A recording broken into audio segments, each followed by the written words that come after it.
박지원의 호질. 어저께 토끼전 다 읽고 나니까 커피를 한 잔 따뜻하게 먹었는데 목이 풀리고 더 많이 읽고 싶은 생각이 들었는데요. 박지원이라는 이름을 쓰고 보니까 우리 예쁜 손녀딸 지원이하고 이름이 같고, 지원이도 훌륭하게 편안하고 훌륭한 사람이 되길 바라고, 그리고 호질, 호랑이, 질자는 밑에 보니까 입 옆에 비수비가 있네요. 입으로 비수처럼 질타한다, 이런 건가? 저 호랑이 그림 귀엽지 않아요?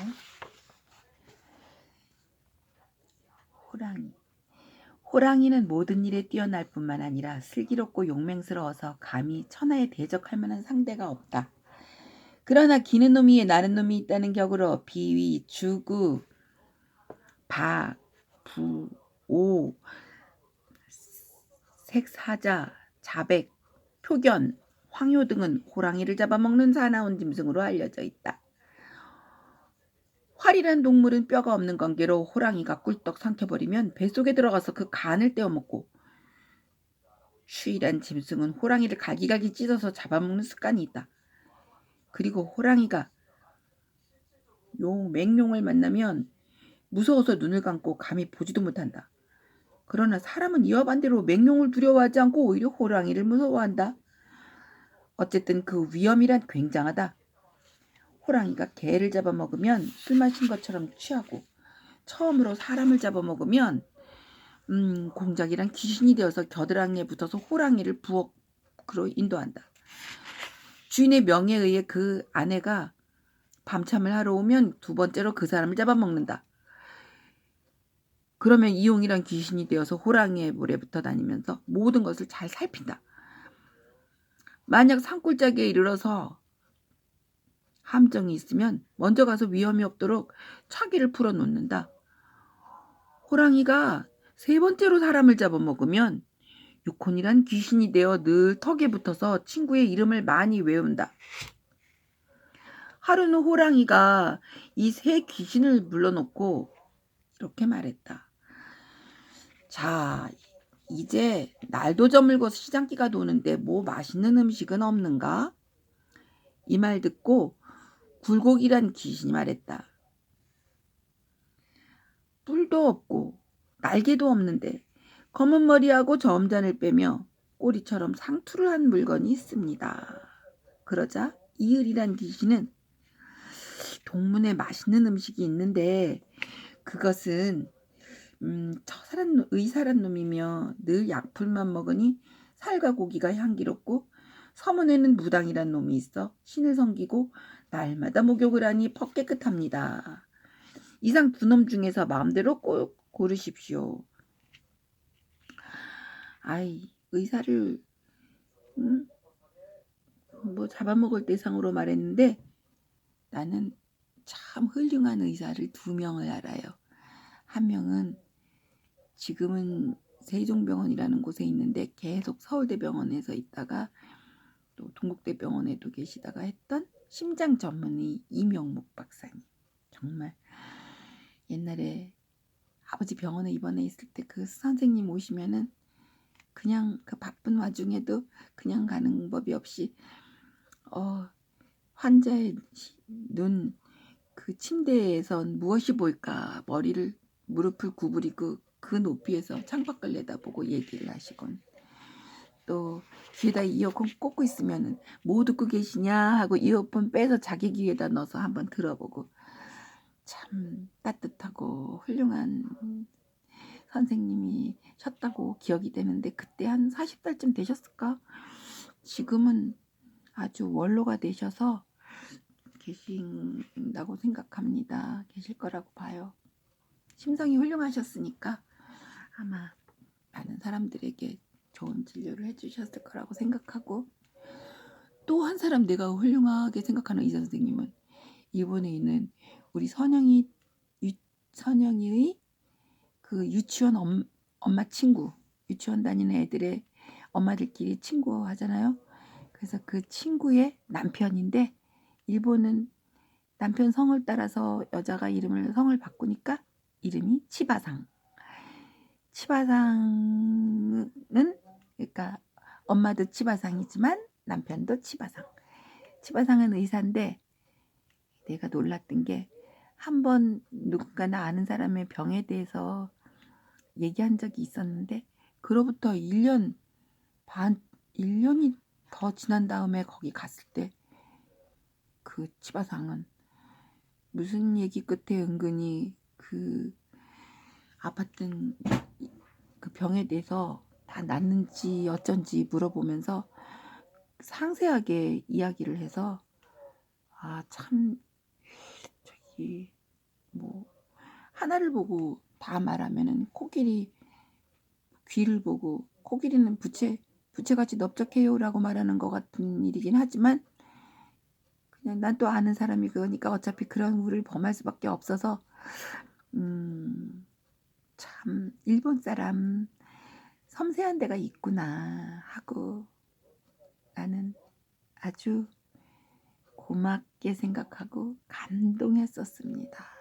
참 훌륭한 우리 치바상. 지금은 베트남에서 도쿄에서 오라는 것도 마다하고 베트남에 갔는데 거기서 항상 행복하고 편안하고 또 하지메 군도 잘 자라고 그러길 간절히 바랍니다. 그래서 의사와 또 신을 섬기는 사람 중에서 고르십시오 했다. 이 말들은 호랑이는 화를 버럭 내며 말하기를 의사란 원래 의심이 많은 놈이야. 이 약 저 약으로 여러 사람을 시험하다가 한 해에도 수만 명을 죽이며 무덩이란 놈 역시 거짓이 많아 신을 속이고 여러 사람을 꿰어 푸닥거리를 하는 등 한 해에도 수만 명을 죽이니 무사람의 원한이 뼛속에 배어 독소가 있을 것이니 어찌 먹는단 말이냐. 유코니가 말했다. 맛있는 음식이 있는데요. 관과 담에는 인의가 깃들여 있고 충결을 마음에 지니고 있고 예약을 지키고 입에는 백가의 말을 외우고 마음속에는 마물의 이치를 통달하는데 이름하여 큰 선비라옵니다. 온몸에는 오미가 구비되어 있사옵니다. 에헤 고지 들리지도 않는 소리는 하지도 말라. 얼마나 고기가 잡되고 맛이 불손하겠느냐 하며 호랑이는 못마땅하다는 듯 비웃어버리곤 들은 채도 않았다. 청나라 어느 고을에 북각선생이란 사람이 살고 있었다. 주인공이 나오네요. 나이 불과 40의 손수 만들어낸 책이 10,000권이나 되고 많은 경서를 풀이한 것이 15,000권이렸다. 천자는 그 행실을 칭찬하고 제후도 그의 마음을 사모했다. 이 고을 동쪽에 일찍 과부가 된 아름다운 여자가 살고 있었는데 이름은 동리자였다. 천자는 그 절개를 칭송하고 제후는 어진 성품을 사모하여 그 여자 살고 있는 둘레 일대를 동리과부의 마을이라고 하였다. 주인공 2명이요. 광리자와 과부, 동리자, 북곽선생과 동리자. 그녀는 절개를 잘 지켜서 성이 모두 다른 5 아들이 있었다. 참나 절개를 지켜서 성이 다른 5 아들이 있었다. 야, 한 문장이 아주 그냥 그 여자에 대해서 아주 그림으로 그려지네요. 마침 어느 날 밤 안방에서 사람의 목소리가 흘러나왔다. 그런데 음성은 북곽선생과 비슷했다. 5 형제는 문틈으로 들여다봤다. 동리자가 북곽선생을 정에다 앉히고 그 전부터 선생님의 덕을 사모해 왔습니다. 오늘 밤 선생님의 글 읽으시는 소리를 들려주셨으면 합니다. 북곽선생은 옷깃을 여미고 고쳐 앉으며 시를 읊었다. 어쩌고 저쩌고 하니 저쩌고 저쩌고로다. 뭐뭐뭐뭐 하니 운수 지형고 흥야라. 이 모습을 본 5 아들은 남자가 과부 집에 들어가지 않는 것이 예의인데 이런 것을 잘 아는 어진 북곽선생일 리는 만무하고 들으니 성문 밖에 허물어진 여우굴이 있다던데 그곳에 있는 천년 묵은 여우가 북곽선생으로 모양을 바뀐 것이 분명하다. 여우의 갓을 쓰면 천금의 부자가 되고 여우의 신을 신으면 대낮에도 자기 몸을 보이지 않게 할 수도 있고 여우 꼬리를 가지면 아름다워져서 사람이 따른다고 하니 저놈의 여우를 죽여서 우리 나눠 가지기로 하자. 이렇게 의논한 다섯 아들들은 방을 둘러싸고 뛰어들어갔다. 북각 선생은 그만 크게 놀라 달아났다. 어두운 밤에 기다시피 해서 도망치다 그만 돌 가운데 있는 거름통에 빠지고 말았다. 들 가운데 거름통에 빠지고 말았다. 허우적거리다가 겨우 기어나와 고개를 들고 보니 아이쿠, 끔찍하게도 호랑이가 앞에 앉아있지 않은가? 즐거우라고 멈칫할 즈음 호랑이는 얼굴을 찡그리고 코를 막으며 고개를 돌리고 아흐, 선비다 녀석 참 추하기도 하군 하는 것이었다. 북각 선생은 무릎을 꿇고 머리를 숙여서 코가 땅에 닿도록 3번 절하고 우러러 빌었다. 호랑이의 넋은 더 큰 바 있어 덕망이 있는 사람은 호랑님의 몸가짐을 본받고 임금은 그 걸음을 배우고 애들은 그 효도를 본뜨고 장수는 그 위엄을 취하고자 하오니 참으로 호랑님은 바람과 구름의 조화를 부리는 아유 신이나 용과가 싸우며 소생은 바람에 불리는 천한 모묘시다. 이 말을 들은 호랑이는 꾸짖으며 이놈아 가까이 오지도 말라. 선비놈은 간사하다는 말은 들었지만 과연 평소에 있어서 모든 역은 나에게 쏟아놓더니 그런 것은 이제 와서 처지가 급하게 되니 내 눈앞에서 아첨하는 꼴이라니. 누가 너를 믿을 수 있단 말이냐. 천하의 이치는 하나인 것이다. 호랑이가 참으로 나쁘다면 사람의 성품도 나쁜 것이요 사람의 성품이 착하면 호랑이의 성품도 또한 착한 법이야. 네가 입버릇처럼 삼강오륜을 떠들어봤자 길거리에 뻔뻔스럽게 쏘다니는 사람들은 모두가 글깨나 안다는 소위 양반들이다. 그러나 이들은 가진 수단으로 나쁜 일을 하는데 도무지 고치지를 못해. 호랑이는 이런 일이 없으니 사람보다 어질지 않으냐? 우리들 호랑이는 풀, 나무, 버러지 등을 먹지 않고 술과 같은 난잡한 것을 즐기지 않으며 모든 일에 대범하고 노루, 사슴, 말, 소 등을 잡아먹어. 하지만 음식에 대한 불평을 하는 일이 없으니 우리 호랑이의 하는 처사가 어찌 바르지 않은 바가 있으랴. 우리 호랑이가 사슴 노루를 잡아먹는다고 시비하고 소나 말을 죽인다고 사람들이 원수같이 알지만 사람에게 은혜를 베풀고 공이 있는 사슴 노루 그리고 말, 소를 살 한 점 뿔 하나 남기지 않고 잡아먹어 우리 호랑이의 먹을 것까지 침범하여 굶주리게 하면서 무슨 참말이냐? 그리고 남의 물건을 훔치는 것을 도적이라도 하는데 이웃을 위하여 밤낮으로 돌아다니며 수완을 자랑하고 눈을 조창게 뜨며 후려갈기고 싸우는 것을 부끄럽게 여기지 않고 심한 놈은 돈을 벌기 위해 마누라까지 파는 형편인 윤리도덕은 도대체 말할 나위도 없다. 그리고 메뚜기 식량을 뺏고 누에의 옷을 뺏고 벌의 당구를 훔치고 심한 것은 개미 새끼를 소금에 절여 죽이니 그 악독한 행위는 너희들보다 더 심할 수가 있으랴. 너희들 의료는 항상 하늘을 내세워 합리화시키려고 하는데 사람이나 호랑이나 같은 조화를 이 천지생물의 의의를 말한다면 사람이나 호랑이나 메뚜기나 누에나 벌이나 개미할 것 없이 서로 생활하여 서로 해쳐서는 안 되는 법이다. 그리고 엄밀한 의미에서 잘잘못을 따진다면 공공연하게 벌집이나 개미집을 부셔서 가로채고 메뚜기나 누에의 저장한 물건을 약탈하는 놈이 도적이라고 안 할 수가 있겠냐 말이다. 우리 호랑이가 잡아먹은 노루나 사슴의 수요로 따져보면 사람들이 잡아먹은 노루나 사슴의 수요보다 많지 않다.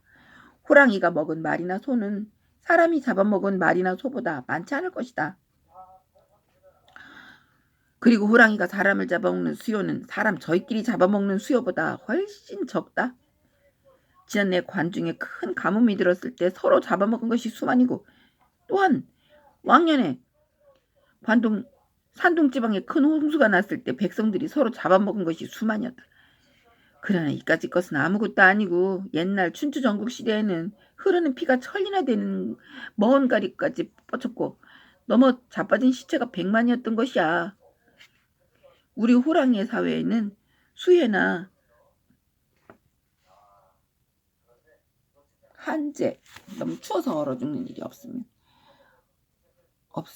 한재, 가뭄으로 인한 수해나 가뭄으로 인한 재해가 없으므로 우리는 하늘을 원망하지 않고 원수다 은혜다 하는 것을 잊고 있으니 사물에 거스르지 않고 천명을 알아서 이에 순종하니 무당이나 의원에 간사하며 매혹되지 않고 천성을 다해 실천하기 때문에 세속적인 명리에 빠지지 않아.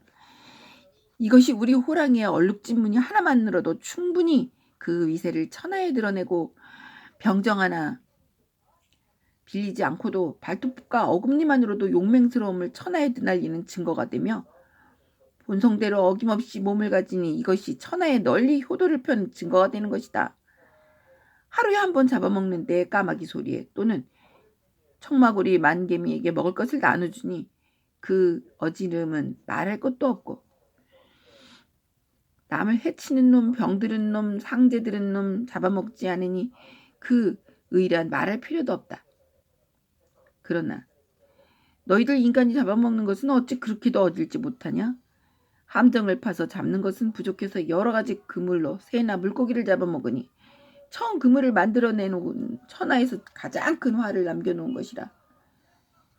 그리고 여러 가지 장들이며 벼락 같은 소리와 번개 같은 빛을 내는 터져가는 총이라든가 칼과 활 등 여러 가지 무기가 일시에 발동하면 많은 귀신이 밤중에 울부짖게 되니 그 서로 잡아먹는 혹심한 꼴이란 너희들보다 더 심한 것이 어디 있으랴. 호랑이의 질타가 아주 비수 같습니다.